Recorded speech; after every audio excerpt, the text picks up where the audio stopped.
Hey, it's Pete. I've got a stack here. I was going to say a big stack, but it's actually a little stack.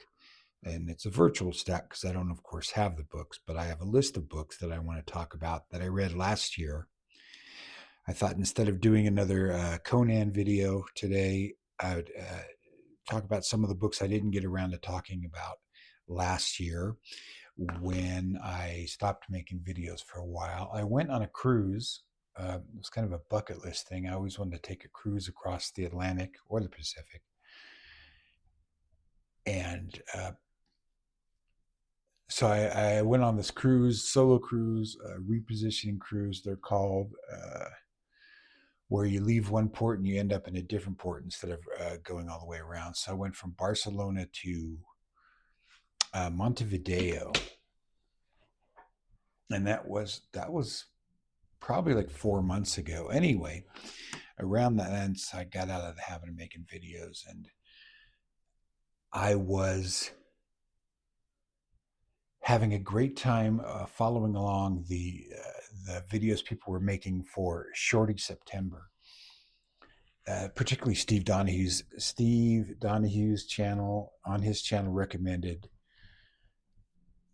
some of the best books I read last year.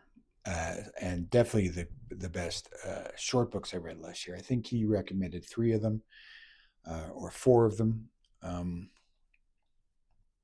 That I want to talk about and acknowledge his excellent taste that I benefit from by watching his channel. And I think I have enough to talk about that I won't get through all four of them in this. So this might be a little mini series. So thank you, Steve. Most of all, first of all, for recommending this book, A Night to Remember by Walter Lord, which is, oh, I don't even have the new version, do I? It is the story of the sinking of the Titanic. And first thing, I'll start off negative because why not? It's YouTube. It's a social media network, so complaining sells. This title, I was aware of this book for many years. I'm not a big Titanic fan, or I wasn't before. I'm not a big fan of the history of the Titanic, or I wasn't before I read this book. Anyway, this book is amazing. I think it's like 120 pages, maybe less. Packs so much information into it, so much humanity. It's about it sort of collates different people's accounts of this night. The negative thing is I think this is a terrible title. A Night to Remember is, I kissed Mary Lou after the ice cream social when I was 16, and I never forgot it. It was a night to remember. It's like, oh, you survived the Titanic? Yeah, that was a night to remember. Yeah, I think you would remember the night the Titanic sank. Anyway, everybody in the world knew about this. It is a thrilling book. It is very well told. It is full of fascinating information about human beings and about uh,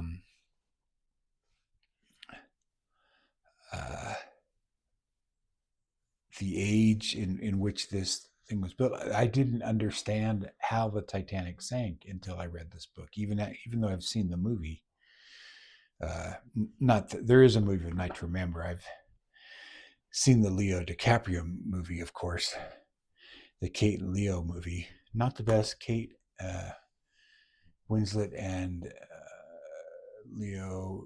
Leonardo DiCaprio movie I've seen. I think that would be Revolutionary Road. I think that's a pretty good movie of a really great book. I remember seeing Titanic. I didn't go see it at the movies. I saw it on an airplane. This somehow relates. I saw it. There's going to be a lot of anecdotes in this, so I'm not going to get to the other three books I can tell because I am going to try and keep this shorter. Start to make my videos shorter again because it's really getting out of control. So I was working at a company called Starbucks. You may have heard of. I was not in uh, the retail side, but I worked in the roasting plant, and it was kind of an intense job at the time. It was in the 90s when everybody's job was supposed to be all consuming. The culture of the company was treating it like a tech job, because this was the 90s and it was fueled on crappy Starbucks coffee. Anyway, uh, so I wasn't able to take vacation that I had accruing, and I had to take a lot of vacation. So I decided to go to Europe and see if it was still there. So I bought a ticket. I just went by myself to Europe, and for 3 weeks, I like only went to Brussels, and I think I went to London, and I saw some plays in London, which was really fun. Anyway, on the plane, either there or back, if you're old enough, you remember when they had movies on planes where they would show a movie to the whole plane, like they'd pull a screen down the front, so everybody would watch the same movie, and they showed Titanic. Which, when I told people later, thought that was kind of a strange movie to show on a plane. It's not like showing an airplane disaster movie, but it is a conveyance disaster movie, I guess. They showed the movie Titanic, the whole Leo and Kate, the James Cameron movie. My favorite James Cameron movie, probably besides Terminator, and I'm not a fan of Terminator 2, I know that's sacrilege too, is probably True Lies. I don't like any of his other movies except for Terminator and True Lies. Um, and I hated Titanic. I thought it was the corniest thing. There's a good 40 solid minutes of that movie. A good 45 minutes of that movie is Leonardo DiCaprio running up and down staircases screaming, Rose, Rose, Rose. Oh, sorry, that made me start coughing. I thought it was dreadful. It was on and on, silly nonsense. And I remember looking up, they had to put a break at some point, or it was near the end. I remember just looking up, going to the bathroom or something, and coming back and seeing the faces of everyone on that plane totally enraptured in this movie and this story, this love story of the poor Irish boy and the fancy lady who can't find room on the floating door for him to live. But anyway, so I was like, wow, I am really out of touch on this. People love this. So, and since then, and that was, like I said, probably 20 years ago, whenever that movie came out, or a year after it came out, when they were putting it on planes, I really never had any interest in the Titanic. So but Steve Donahue's video was so effusive about this great book, and it was short. So I thought, what the hell? I'm going to be on a cruise ship anyway, so why not? What a great time to read it. And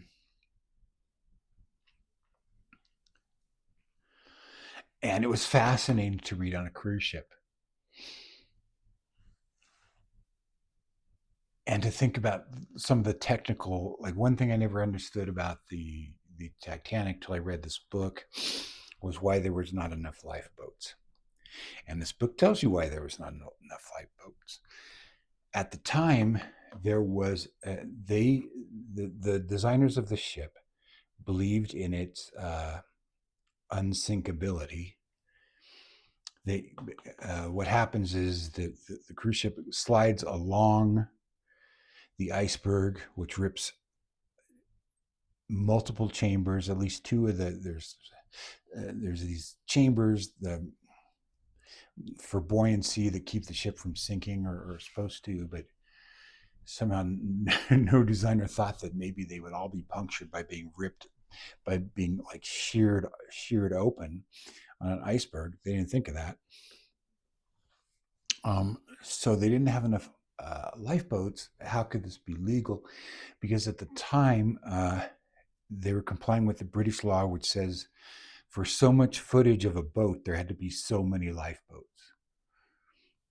And the law was written before these mega cruise ships were built. So the number of lifeboats was based on the footage of the ship, the length of the ship, not how many people were packed into all these levels of the ship. But they didn't care, because they didn't think the ship was ever going to. They might as well. They probably would have had no lifeboats if there wasn't a loss, and you have to have this many lifeboats for each thing. But I will tell you, this book is so vivid, and of course the law was changed. Now there has to be, and something I noticed on the ship before I started reading this, on the ship that I went on the MSC cruise that I went on across the ocean, they do make a point of saying there are enough lifeboats for everybody, which is hilarious when you think about it. I remember thinking it at the time when they say it, and they go through safety things and everything. And don't worry, there's enough lifeboats for everybody. Like, well, why wouldn't there be? Well, because of this. And I will tell you, after I read this book, I did go down and I did count all those lifeboats and multiply them by the number on the side, the full capacity on the side, just to make sure there was enough lifeboats for everybody, even though it's not going to sink. Anyway, it's like I said, it's an incredible book. It'll give you all that technical kind of information, which is great for history, and then the individual stories of people, and just the chaos and the bravery and the cowardice and all the just like every element of humanity is on this, except a dopey Hollywood love story. I don't think there's anything like that on this. But here's a older copy. You can see how many times has been reprinted. It's probably been in print the whole time. I enjoyed it immensely. This is a Ballantine cover, and these books. This is probably from the time I was a kid. It reminds, and it was like almost like a house style. Look at Ballantine's, one of their Star Trek books. It's almost the same design. Similar print, color scheme and everything. You used to really be able to tell these Ballantine books. One of the tragedies of losing pocket-sized paperbacks is just these lovely old covers and editions. So that is my review, not really a review. That's my recommendation, strong recommendation to read Night to Remember, even if you're not a fan of the movie.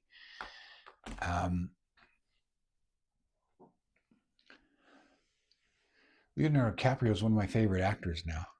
Brad Pitt. I'm into Brad Pitt, Leonardo DiCaprio, Margot Robbie, basically everybody from Once Upon a Time in Hollywood. And I like Emma Stone, and that has nothing to do with anything. Please read this book whenever you want to read 100 pages of gripping, accurate history.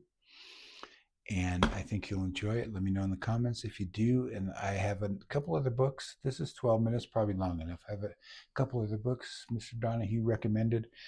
I'll try and link to his video of this in the comments if I can find it, or if not, in the description. I mean, if not, I'll just link to his channel. But you probably all saw it anyway. So talk to you later.